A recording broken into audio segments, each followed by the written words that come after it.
Грипп кезінде неге цефтраксон препаратын енгізуге болмайды?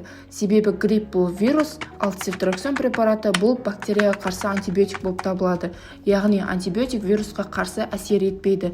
Бірақ та неге тіпті салуға болмайды? Осы туралы түсіндіре өтетін болсақ, пайдасы мүлдем жоқ, себебі вирусқа қарсы жүрмейді. Цефтраксон препараттарын салсаңыз да, салмасаңыз да гриппке қарсы ештеңе сезбейді. Бұл ары қарай көбейе береді. Яғни грипп вирусы ары қарай көбейе береді. Сондықтан да антибиотиктің гриппке ешқандай пайдасы жоқ. Және де денеге бостан-босқа зиян келтіре бересіз. Яғни грипп кезінде дене өзі вируспен күресіп шаршап тұрады. Осы кезде антибиотикті енгізіп, антибиотикті қосатын болсаңыз, ағзаға қосымша ауырлық түседі.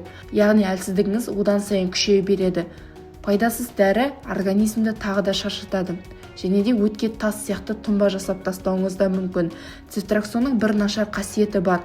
Бұл өттің ішіндегі кальциймен қосылады да қатты түйіршіктерге айнала бастайды. Грипп кезінде организм сусызданады, тамаққа тәбет төмендейді, өттің қозғалысы баяулай бастайды. Осы кезде цефтраксон препараты дұрыс енгізілмегеннен, сонымен қатар дұрыс әсер етпегеннің әсерінен тұнып қалады да, оң жақ қабырғаңыз ауырып, жүрегіңіз айнып, өт жолдары бітелуі мүмкін. Сонымен қатар аллергия беру қаупі жоғарылайды.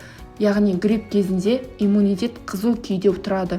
Осындай кезде антибиотик салатын болсаңыз, бөртпе, ісіну, тіпті қауіпті аллергиялық реакция көбірек болады. Гриппті жасырып, жағдайды қиындатуыңыз әбден мүмкін. Антибиотик салғанда адам өзін емдеп алдым деп ойлап қалады да, ал вирус адам организмде қалып қояды. Адам уақытында дұрыс ем қабылдамағанның әсерінен асқынуларды байқамай қалады. Сонымен қатар, біз цефтраксон препаратын қашан саламыз? Бұл грипптан кейін асқынған жағдайда, яғни пневмония болған жағдайда, қандай да бір қабынулық аурулар болған жағдайда, яғни құлақтың қабынуы, гайморит, ангина болған жағдайларда дәрігердің кеңесімен ғана цефтраксон препараттарын енгізуімізге болады. Сондықтан да өздеріңіздің денсаулықтарыңызға бей-жай қарамаңыздар, грипп кезінде ешқашанда цефтраксон препаратын енгізуге болмайды. Сіздермен бірге болған Гаухар, келесі жүздескенше.